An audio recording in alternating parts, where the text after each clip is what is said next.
यहाँ सम्पूर्णमा नमस्कार। यति बेला म झिन्वा कालाभिर हुँदै घोनेटी जोड्ने बाटोको यात्रा फर्स्टचोटि गर्दैछु। यो बाटो निकै बेला बेलामा विवादित आउने गर्थ्यो, निकै चर्चामा आउने गर्थ्यो।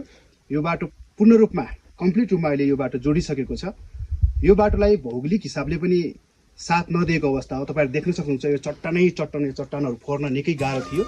पारतिर हेर्न सक्नुहुन्छ एकदमै भिर पाखाहरू, भूगोलको बनावटहरू, भूगोलको जुन संरचना छ त्यसले पनि साथ दिएको छैन। जहाँ कि यहाँ धेरै निकै कष्ट, निकै परिश्रम, निकै मेहनत, त्यही किसिमको बजेट लाग्ने थियो। तैपनि धेरै वर्षपछिको प्रतीक्षापछि हामी सफल भएका छौँ। हामी जनताले जुन आश गरेको थियो त्यो बाटो जोडिएको छ भनेर चाहिँ खबर सुनेको हो, मैले देखेको हो भिडियो कतै कतै। त्यही भएर म आज यो बाटोमा चाहिँ मैले यात्रा गर्ने बाटो चाहिँ उता पार देखिएको बाटो हो, त्यो बाटोभरि यात्रा गर्थेँ। आज चाहिँ मलाई यो बाटोबाट यात्रा गर्नुपर्छ भन्ने निकै मनदेखि लागेको कारण म यो बाटोको यात्रा गर्दैछु। बाटो कस्तो छ म तपाईँलाई सबै पूर्ण रूपमा देखाउनेछु।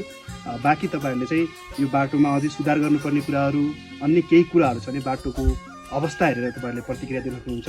हामीलाई सबैलाई बधाई छ। हामी चाहिँ जो एउटा कल्पना गरेको थियौँ, जो सोचेका थियौँ त्यो बाटो पूर्ण रूपमा जोडिएको छ रे भनेर हामीले चाहिँ देखिरहेका छौँ। तर पूर्ण रूपमा प्रत्यक्ष रूपमा मेरै आँखाले म चाहिँ देख्नको लागि यही बाटो तय गर्दैछु, यही बाटोको यात्रा गर्दैछु घर जानको लागि। बाँकी चाहिँ म तपाईँहरूलाई भिडियो मार्फत देखाउनेछु। हस् त, धन्यवाद।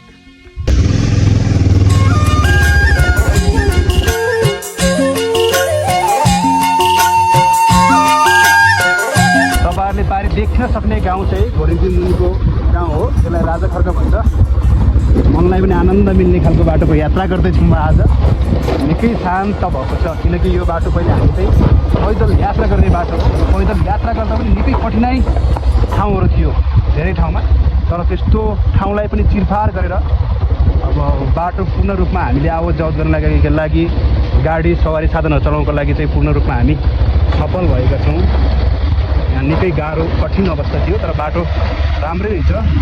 अब अगाडिको हेर्छौँ हामी कस्तो छ। अहिले यहाँसम्म चाहिँ राम्रै छ। पारिदेखि गाउँ पनि यो हाम्रो माडी 1 पर्छ। बाटो सफल नभएर चाहिँ माथिबाट पहिले खनेर अब तलबाट चाहिँ यसरी लगिएको थियो भनेदेखि कति भूगोलले साथ नदिएको रहेछ, कति कठिनाइ भएछ। तपाईँहरू यो भिडियो हेरेर पनि बुझ्न सक्नुहुन्छ।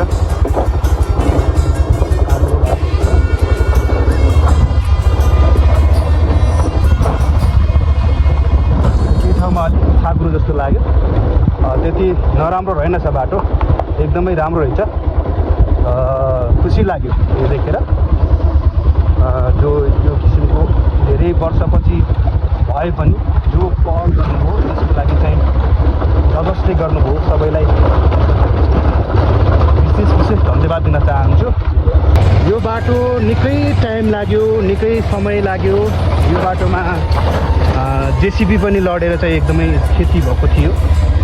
धेरै क्षति बिहोरेर यो बाटो हामी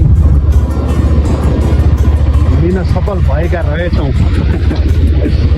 अब जसले पहल गर्नुभयो उहाँलाई धन्यवाद दिने त हामीले धन्यवाद दिइहाल्यौँ।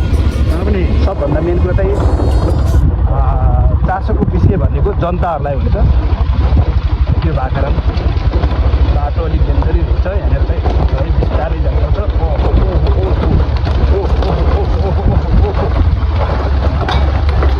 कहीँ चाहिँ ढुङ्गाहरूको अवस्था बिस्तारै जाँदैछौँ। क्यामेराम्यानमा मेरो भदैराजा दिपेश घट्टी मगर हुनुहुन्छ है। हामी माथि त्यो राजाखर्क भएर घोरेटी निस्किन्छौँ अनि त्यहाँबाट चाहिँ लगत यहाँ लास्ट त्यो राजा दिपेश किन झरा।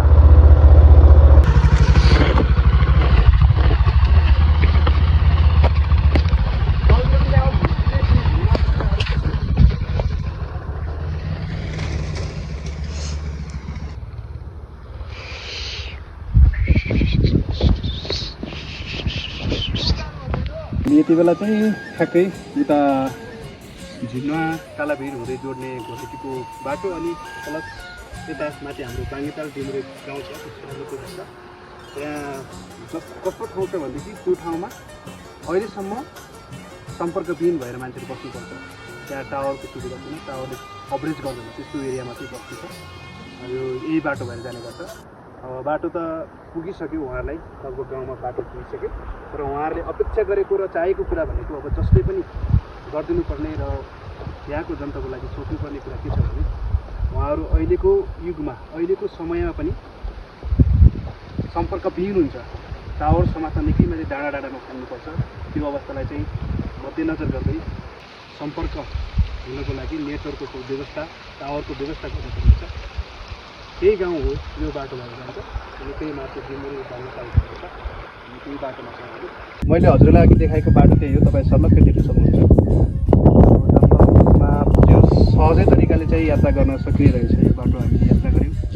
एक ठाउँमा चाहिँ निकै ओह्रालो रहेछ, त्यहाँ चाहिँ मनले मुटुले थाहा छोड्दो रहेछ। त्यहाँ चाहिँ एकदमै बलियो भएर चाहिँ आउनुपर्दो रहेछ। यो धेरै वर्षको प्रतीक्षापछि जसले सफल पार्नु हो, जो अहिले सरकारमा अब उहाँहरूकै समयमा सरकार भएको पालामा यो काम सफल भएको छ।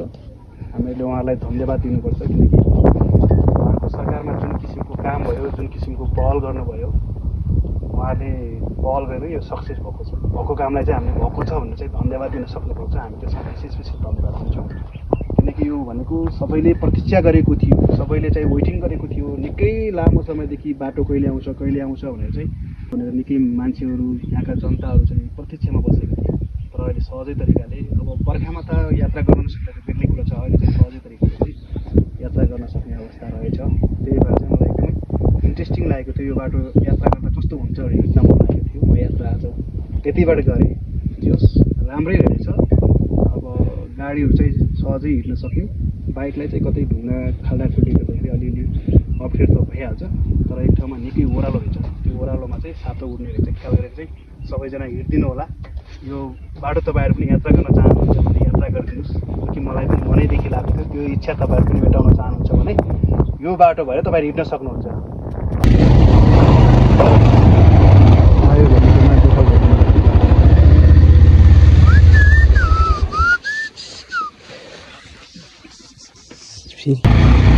बोर्रेदी बजारबाट हामी चाहिँ आएको मेरो गाउँ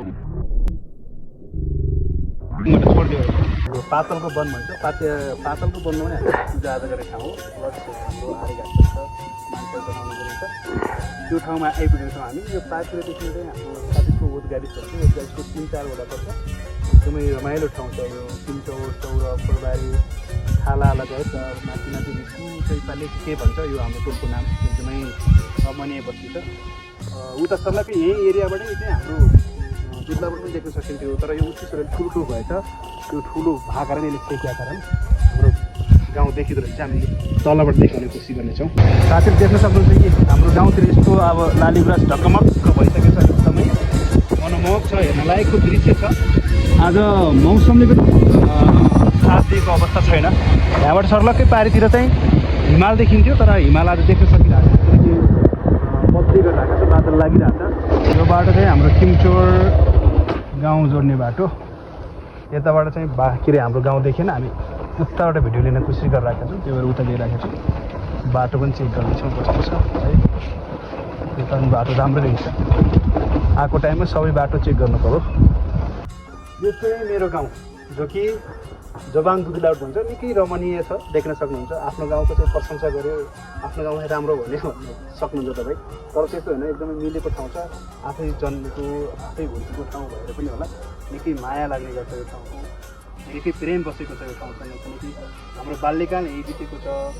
हरेक हाम्रा चाहिँ विगतका कुराहरू, विगतका खेलहरू, विगतका गरेका गतिविधिहरू सबै यही माटोमा हो, यही ठाउँमा हो। त्यो भएर चाहिँ निकै यो गाउँ छिर्ने बित्तिकै शान्त लाग्छ, आनन्द लाग्छ।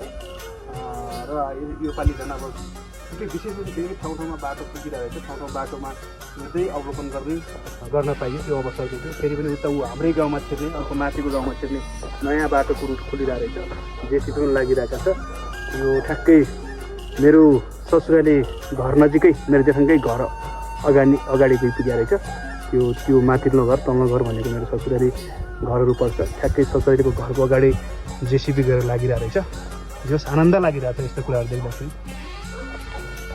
गाउँ गाउँमा चोकचोक भइसक्यो। अब फेरि यहाँ नयाँ बाटो खोल्दो रहेछ हाम्रो ठ्याक्कै माथि, जो अब हामी चाहिँ दुर्गा माता मन्दिर बनाउने टार्गेट छ माथिल्लो खामेको डाँडामा।